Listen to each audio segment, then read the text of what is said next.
ರಾಜ್ಯಸಭೆಗೆ ಮಲ್ಲಿಕಾರ್ಜುನ್ ಖರ್ಗೆ ನಾಮಪತ್ರ ಸಲ್ಲಿಕೆ ವಿಚಾರಕ್ಕೆ ಸಂಬಂಧಪಟ್ಟಂತೆ ಖರ್ಗೆ ಹಾಗೆ ಪವನ್ ಖೇರಾ, ಮನ್ಸೂರ್ ಅಲಿ ಖಾನ್ ನಾಮಿನೇಷನ್ ಆಗಿರುವಂತದ್ದು. ನಾಮಪತ್ರ ಸಲ್ಲಿಕೆ ವೇಳೆ ರಾಹುಲ್ ಗಾಂಧಿ ಭಾಗಿಯಾಗಿದ್ದಾರೆ.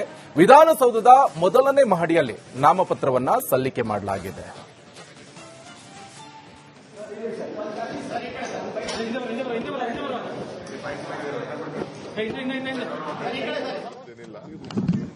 ಅವಕಾಶ ಸಿಕ್ಕಿದಾಗೆಲ್ಲ ಇಂಥ ಒಂದೊಂದು ಗಿಡನ ನೆಟ್ಟಿ ಹಸಿರನ್ನ ನಾಡನ್ನ ಮಾಡಲಿಕ್ಕೆ ಎಲ್ಲರೂ ಕೂಡ ಪ್ರಯತ್ನ ಮಾಡಬೇಕು. ಎಲ್ಲೇ ಮನೆಗಳಿದ್ರು ಕೂಡ ಹಿತ್ತಲನ್ನ ಯಾವ ರೀತಿ ಹಿರಿಯರೆಲ್ಲ ಹಿಂದೆ ಎಲ್ಲ ಹಿತ್ತಲನ್ನ ಕಾಪಾಡ್ತಿದ್ರು ಆ ರೀತಿಯನ್ನು ಬೆಳೆಸಬೇಕು. 27ನೇ ತಾರೀಕು ಕೆಂಪೇಗೌಡ ದಿನಾಚರಣೆ ನಮ್ಮ ಬಿಡಿಎ ವತಿಯಿಂದ ಅವತ್ತು ಕೆಂಪೇಗೌಡ ದಿನಾಚರಣೆ ಇದೆ. ಆ ರಸ್ತೆ ಬಿಡಿಎ ರಸ್ತೆ ಏನೋ ಒಂದು ಹೊಸ ರಸ್ತೆ ಇದೆ, ಡಬಲ್ ರೋಡು, ಅಲ್ಲಿ ದಿನಾಚರಣೆ ಮಾಡಿ 15 ಲಕ್ಷ ಗಿಡಗಳಿಗೆ ನೀಡಲಿಕ್ಕೆ ಈಗಾಗಲೇ ಚಾಲನೆಯನ್ನು ನಮ್ಮ ಬಿಡಿಎ ವತಿಯಿಂದ ಅಧ್ಯಕ್ಷರು ಅದಕ್ಕೆ ಏರ್ಪಾಡು ಮಾಡಿದ್ದಾರೆ.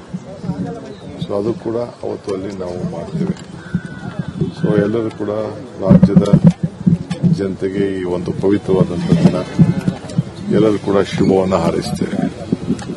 ಸರಿಗ ಸರ್, ರಾಮಲಿಂಗಾರೆಡ್ಡಿ ವಿಚಾರದ ಬಗ್ಗೆ ತಮ್ಮ ಗಮನಕ್ಕೆ ಈಗ ರಾಹುಲ್ ಗಾಂಧಿ ಜೊತೆ ಅಥವಾ ಖರ್ಗೆ ಚರ್ಚೆ ನಡೆಸ್ತಾ ಈ ಒಂದು ವಿಚಾರ ಮುನಿಯಪ್ಪನವರು ಅಸಮಾಧಾನ ವ್ಯಕ್ತಪಡಿಸಿದ್ದಾರೆ.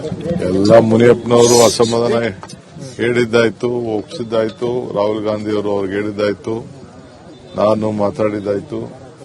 ಮುನಿಯಪ್ಪನವರು ಖುಷಿಯಾಗಿ ಸಂತೋಷದಿಂದ ನೀವೇನು ಕೊಟ್ಟರು ನಾವು ಸ್ವೀಕಾರ ಮಾಡ್ತೀವಿ ಅಂತ ಹೇಳಿ ಅವರು ನಾನು ಪಕ್ಷಕ್ಕೆ ದುಡಿತೀನಿ ಅಂತ ಹೇಳುವಾಗಾಯ್ತು. ಫೋನ್ ಮಾಡಿದ್ರೆ ರಿಸೀವ್ ಮಾಡಿಲ್ಲ ಅಂತ ರಾಮಲಿಂಗಾರೆಡ್ಡಿ ಅವರು ಅಲ್ಲಿ ಎಲ್ಲ ಹೋಗಿದ್ದಾರೆ, ಪಕ್ಷದಲ್ಲಿ ತಳಿ ಹೋಗಿದ್ದಾರೆ, ಬರ್ತಾ ಇದ್ದಾರೆ. ನಾನು ಅವ್ರನ್ನ ಭೇಟಿ ಮಾಡ್ತೀನಿ. Is A very senior leader. ಅವರೆಲ್ಲ ಹಂಗೆಲ್ಲ ನಾನು ಅವ್ರಿಗೆ ನಾನಾದ್ಮೇಲೆ ನಾನು ಮುಂದಕ್ಕೆ ಬಂದಾಗ ನಿಮಗೆ ಈ ಖಾತೆ ಕೊಡ್ತೀನಿ ಅಂತ ಹೇಳಿದ್ ನಿಜ. ನಾನು ನನ್ನ ತಮ್ಮ ಹೋಗಿ ಕನ್ವಿನ್ಸ್ ಮಾಡಿ ಟ್ರಾನ್ಸ್ಪೋರ್ಟ್ ಕೊಟ್ಟಾಗ ಸುಧಾಕರ್ ಹತ್ರ ಮುಜರಾಯಿ ತೆಗೆದು ಕೊಟ್ಟದ್ದು ನಿಜ. ಅದು ಹೈಕಮಾಂಡ್ ಅವರು ಒಂದು ತೀರ್ಮಾನವನ್ನು ಮಾಡಿದ್ದಾರೆ. ಸೊ ಅದಕ್ಕೆ ಕೃಷ್ಣ ಬೈರೇಗೌಡರಿಗೆ ಅದನ್ನ ಬೆಂಗಳೂರು ನಗರವನ್ನು ಕೊಟ್ಟಿದ್ದಾರೆ. ನಾನು ಕೇಳಿದೆ ಅವ್ರಿಗೆ, ಈಗ ಪಕ್ಷದಲ್ಲಿ ಒಂದು ತೀರ್ಮಾನ ಮಾಡಿರುವಾಗ ಅವರು ಹೈಕಮಾಂಡ್ ಅವರು, ನಾನು ಅದಕ್ಕೆ ಪ್ರಯತ್ನ ಮಾಡಿದೆ, ನೋಡೋಣ ಇರಲಿ, ಅದಾಗಿದೆ. ಈಗ ಅವ್ರ ಹತ್ರ ಮಾತಾಡಿರೋದು ದೊಡ್ಡ ಖಾತೆ. ಅವ್ರೇನಪ್ಪಾ ಅಂದ್ರೆ, ನಾನು ನಗರದಲ್ಲಿರೋನು, ಇಲ್ಲೇ ನನ್ನ ಬದುಕು ರಾಜಕೀಯ ಎಲ್ಲ ಕೂಡ ಒಬ್ಬ ಕಾರ್ಪೊರೇಟರ್ ಆಗಿ ಬೆಳೆದಿದ್ದವನು. ಅವ್ರು ಕೇಳೋದ್ರಲ್ಲಿ ತಪ್ಪೇನಿಲ್ಲ, ಅವ್ರು ಕೊಟ್ಟದ್ದು ಮಾತಾಡ್ತು ನಿಜ. ಈಗ ಅವ್ರಿಗೇನಾದ್ರು ಮಾಡಿ ಸಮಜಾಯಿಷಿ ಹೇಳಬೇಕು, ಮಾತಾಡ್ತೀವಿ. ಏನೇ ಮಾಡಿದ್ರು ನಮ್ಮ ಪಕ್ಷದ ವರಿಷ್ಠರು ಬಿಟ್ಟು ನಾನು ಮಾತಾಡಕ್ಕಾಗಲ್ಲ. ರಾಹುಲ್ ಗಾಂಧಿ ಏನ್ ಸಂದೇಶ ಕೊಟ್ಟರು ಸರ್ ರಾಜ್ಯದ ಈ ಬೇರೆ ಬೇರೆ ಬೆಳವಣಿಗೆ ಬಗ್ಗೆ? ರಾಜ್ಯದಲ್ಲಿ ಏನು ಅವ್ರಿಗೆಲ್ಲ ಕಂಪ್ಲೀಟ್ ಎಲ್ಲ ಮೀಡಿಯಾ ಇಡೀ ರಾಷ್ಟ್ರದಲ್ಲೇ ಅವ್ರಿಗೊಂದು ದೊಡ್ಡ ಸಂಚಲನ ಉಂಟಾಗಿದೆ ಅನ್ನೋದು ಒಂದು ಮೆಸೇಜ್ ಇದೆ. ಕಾರ್ಯಕರ್ತರು ಬಹಳ ಉರುಪಿದೆ, ಅದೆಲ್ಲ ಅವ್ರಿಗೆ ಮಾಹಿತಿ ಇದೆ. ನಮ್ಮ ಮೇಲೆ ಹೆಚ್ಚಿಗೆ ಜವಾಬ್ದಾರಿ ಇದೆ. ಆ ಜವಾಬ್ದಾರಿಯನ್ನ ಏನು ನಮ್ಮ ಮೇಲೆ ವೋಟ್ ಆಗ್ತಂತ ಮತದಾರರು ಏನು ವಿಶ್ವಾಸ ವ್ಯಕ್ತಪಡಿಸಿದ್ದಾರೆ ಅದನ್ನ ಉಳಿಸಿಕೊಂಡು ನಾವೆಲ್ಲ ಸೇರಿ ಕೆಲಸ ಮಾಡಬೇಕು. ಟೈಮ್ ಇತ್ತಲ್ಲ ಅವ್ರಿಗೆ. ನಾನೇ ರಾಹುಲ್ ಗಾಂಧಿ ಅವರು ನಾವೆಲ್ಲ ಒನ್ ಟೈಮ್ ಆದ್ಮೇಲೆ ಇನ್ನ 3 ಸೆಟ್ ಮಾಡಬೇಕಾಯ್ತಲ್ಲ. ಸೊ ಒಂದು 15 ನಿಮಿಷ ಟೈಮ್ ಇತ್ತು. ನಾನೇ ಅದಕ್ಕೆ ಬಂದಾಗ ಟೈಮ್ ವೇಸ್ಟ್ ಮಾಡೋದು ಬೇಡ ಅಂತ ಹೇಳಿ ಇಲ್ಲಿ ತಾಜ್ ಊಟಕ್ಕೆ ಹೋಗೋದಿತ್ತು, ಬೇಡ ಅಂತೇಳಿ ಇದನ್ನ ನೋಡಿ ಅದನ್ನ ಅಂತೇಳಿ.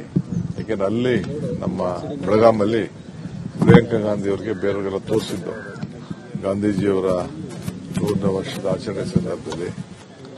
ಅಲ್ಲೇ ಅವ್ರು ನೋಡಕ್ಕಾಗಲಿಲ್ಲ, ಇಲ್ಲಿ ಅವ್ರಿಗೆ ತೋರಿಸೋ ಬಹಳ ಖುಷಿ ಪಟ್ಟರು. ಸರ್, ಎಚ್ ಕೆ ಪಾಟೀಲ್ ಅವರು ಇದು ಸರ್ಕಾರಕ್ಕೆ ಎಚ್ಚರಿಕೆ ಗಂಟೆ ಅಂತ ಹೇಳಿದ್ದಾರೆ ರಾಮಲಿಂಗಾರೆಡ್ಡಿ ರಾಜೀನಾಮೆ.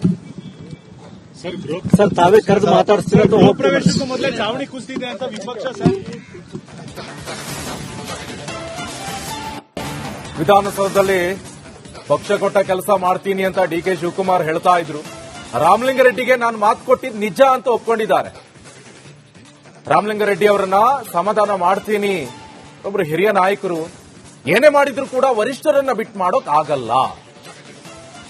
ಸಚಿವರ ರಾಜೀನಾಮೆ ಬಗ್ಗೆ ಸಿಎಂ ಡಿಕೆ ಶಿವಕುಮಾರ್ ಅವರ ಹೇಳಿಕೆ ಇದು.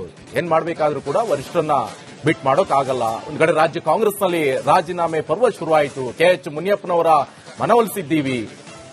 ಹೀಗೆಲ್ಲ ಮಾತುಗಳು ಕೇಳಿ ಬರ್ತಾ ಇದೆ.